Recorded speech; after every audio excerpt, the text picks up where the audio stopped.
Have you ever stood at the edge of your dream and felt the weight of everything trying to push you back? It begins subtly. A missed opportunity, a delayed result, a door that refuses to open. At first, you tell yourself it's just a temporary setback. But then another one comes. And another. And soon doubt begins to whisper, maybe this wasn't meant for you.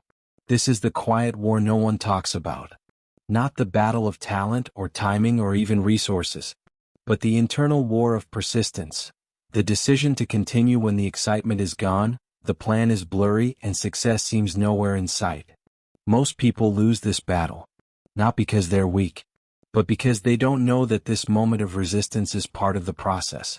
And those who break through aren't the most gifted, they're the most determined. This is where the Napoleon Hill mindset begins. Hill didn't discover success by accident. He studied the most accomplished minds in history, industrialists, inventors, entrepreneurs, and distilled their stories into principles that could be applied by anyone, anywhere. And there was one principle that showed up every time without fail. Persistence. Not the flashy kind. Not the kind you post online. The kind that no one sees. The kind that shows up when your hands are trembling, your voice is uncertain, and your results are invisible. Persistence is grit in silence. It's the courage to rise again after each disappointment, to start over without resentment, and to trust the process even when the rewards are nowhere to be found. As Hill wrote in Think and Grow Rich, those who have cultivated the habit of persistence seem to enjoy insurance against failure. What a powerful truth. Failure, in the mind of a persistent person, is not the end, it's just feedback. It's not a verdict, it's a redirection. It doesn't mean stop. It means grow. So the real question is, how do you cultivate this kind of persistence? It starts in the mind. Before persistence becomes a habit, it begins as a decision. A choice to define your dreams so clearly, so vividly, that quitting simply isn't an option. Napoleon Hill called this kind of clarity a definite chief aim, a vision so compelling that it overrides every excuse, every fear, and every doubt. When you know exactly what you want and why you want it, your brain starts looking for ways to move forward, even when things feel impossible. This is not blind stubbornness. This is purpose-fueled perseverance. But clarity alone isn't enough. You must reinforce it daily. That's why Hill emphasized the power of autosuggestion, feeding your subconscious mind with your desires, beliefs, and goals until they become internal truth. Not through occasional inspiration, but through consistent repetition. Spoken, written, visualized, felt.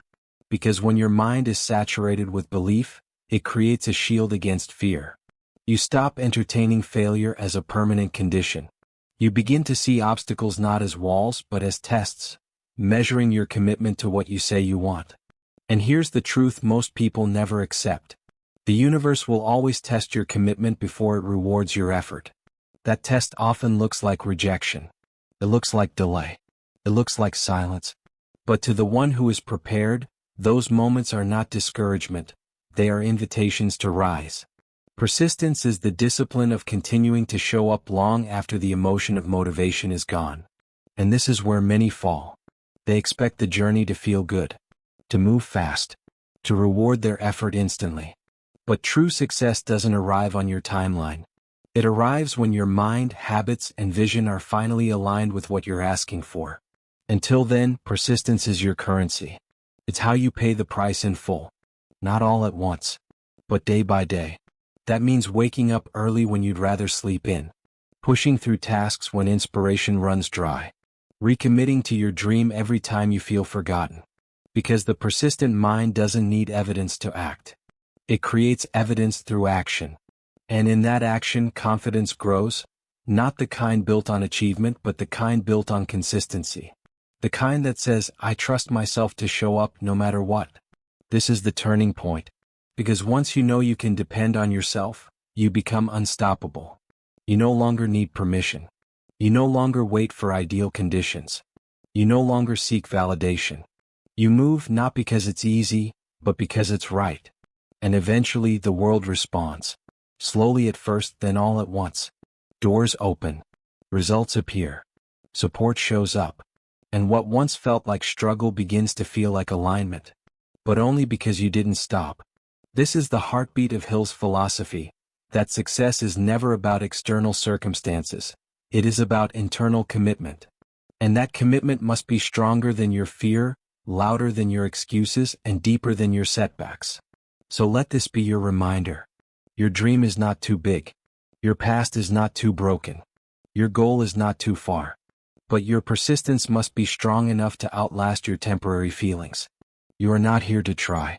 You are here to transform. And transformation is never comfortable. It breaks you before it builds you. It humbles you before it lifts you. It tests you before it trusts you. But for the one who persists, who holds the vision, who moves through failure like a warrior through fog, everything changes. You begin to lead your life, not react to it. You begin to create your future, not chase it. You begin to become the person your dream requires. So if you feel like quitting today, don't. Pause. Breathe. Refocus. And continue. Because the dream that still lives in your heart is not there by accident. It's there because it's still possible. But only if you persist. Napoleon Hill said it best. There is no substitute for persistence. It cannot be supplanted by any other quality. Remember this, and it will hearten you in the beginning, when the going may seem difficult and slow. So let others quit. Let others doubt. Let others wait. But not you. You will persist. You will rise. You will win, not someday, but one decision, one repetition, one breakthrough at a time. Because the door you seek doesn't need to be kicked down. It needs to be knocked on again and again and again, until it opens. And when it does, you'll realize it wasn't the door that was changing. It was you.